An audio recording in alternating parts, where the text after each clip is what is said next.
Okay, so I set up my broth. The bones are in there. I did use a little bit of this. This is the last little bit, so I'm just washing out the jar. That's all that was left in there. I put onions in there, carrots, and then some celery that I had.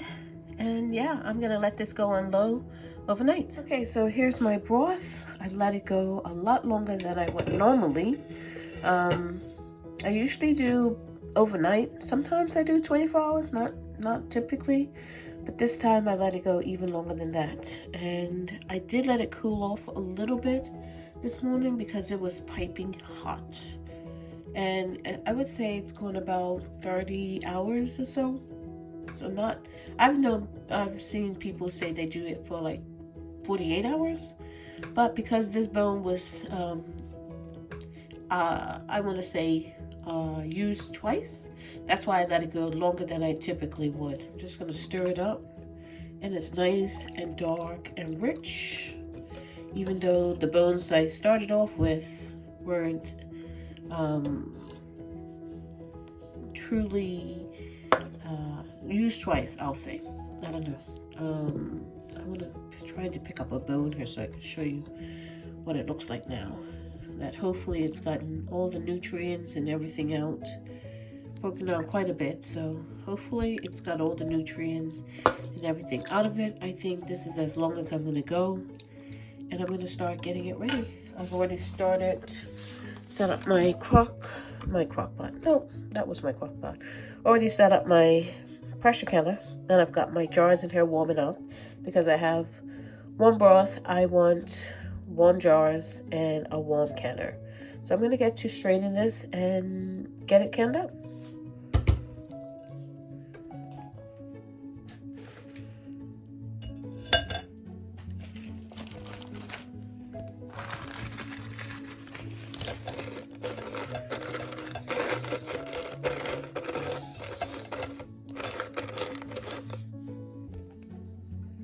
So filming and trying to do this one-handed is not always conducive to what I'm trying to do. So my coffee filter folded over and I just took it out of the way. I usually use a smaller strainer and I couldn't find it this morning. So I just took it out and just strained it straight through the strainer. And here it is. Okay, so here's my strained broth. This is an 8-cup measuring cup. And I'm not gonna, usually I would put it in the fridge overnight, get the like the oil off the top or the fat off the top. This bone had very little fat left on it, and I didn't put any fat or anything. Adds flavor, but I didn't have any to put in there, so yeah, I just omitted that. Sometimes I have a little bit of the skin left over and all that, but I had already used that up in something else. Actually, I do have a bit in the freezer. Anyway, now so I'm not going to do that step. I would cool it down, take that off, and before I canned it, but as you can see, there's very little fat in here, and a little bit of fat in the broth is a-okay. So I'm just gonna go ahead and can this up. This is warm. I don't know if you can see the heat coming off of that. My jars are ready to go. I can see the heat coming off of them.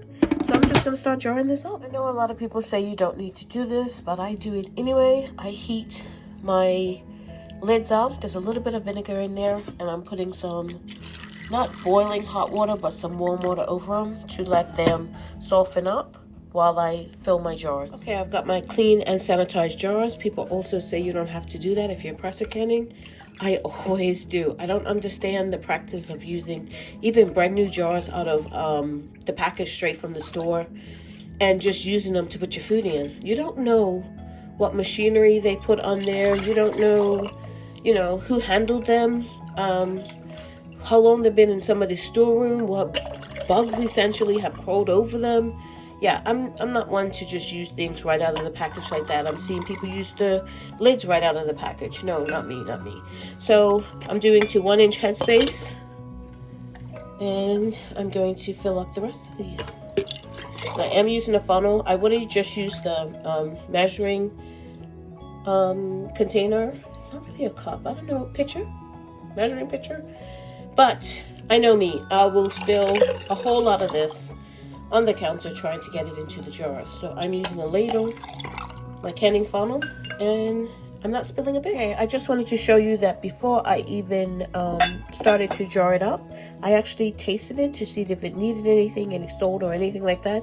It is perfect. It doesn't need any other seasonings or anything like that. So that's why I went ahead and jarred it up. If it needed salt or anything, I would have added it before I jarred it up. My little container of vinegar, I've wet the paper towel with vinegar, and now I'm going to wipe my rims, and I'm just gonna go around, see if I can do this while looking in the camera. And I'm gonna go back around again and just turn the paper as I go.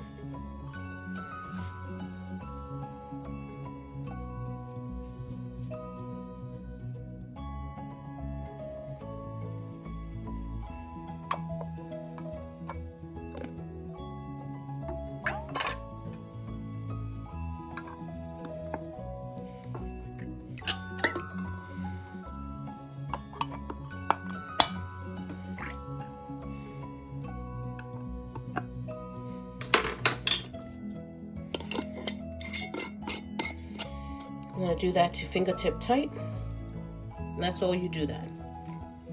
And into the canner they go. I did put a little bit of vinegar into my canner just to help with the cloudiness of the jars. I find that works perfectly for me. So this holds 4. I'm gonna get 2 batches out of this processing, this broth, and that would be great to go on the pantry shelves. So I'll show you what it looks like when I finish processing. So I am processing pints. You want to process pints for 20 minutes. So I'm going to set my timer for 20 minutes. And that's it. Set it and forget it. There it's going. I've got my top on. Make sure my vent is in the correct place.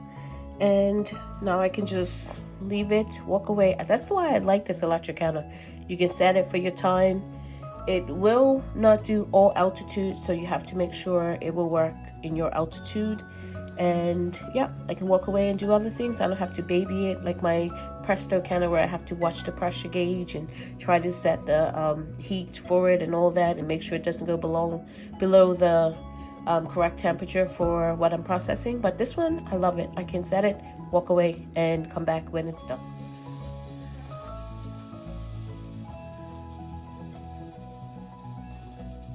So the first batch is out, moving on to the second and final batch.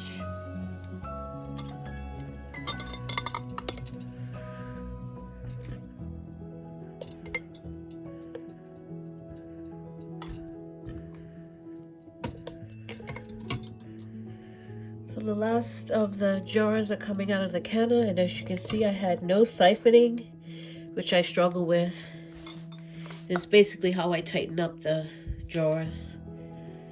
That's the last 4. I got 8 in total. And yeah, great addition to my pantry. It's not exactly the way I've done the pantry challenge in the past, but this is the way I'm going to be doing the pantry challenge for January. I'm going to be going through my freezer, anything I can pull out and use. That's, I guess, kind of the pantry challenge. But this is the way we eat all the time, straight from our pantry. We rarely ever go to the store, shop for like one day, well, I mean like a week or a month or whatever, and just eat that food. If I find a good deal, I'll come home and preserve it, whether it be canning or freezing or whatever the case may be. And yeah, this is how we preserve and save money at the same time. So I am definitely taking this 3 Rivers January Pantry Challenge as to the next level, and I'm doing it as a no spend as well. We might do the whole year no spend. We'll see how that goes. Thank you so much for watching. If you haven't subscribed, please subscribe and click that notification bell to be notified when I upload videos. God bless, and remember, stay safe and keep prepping.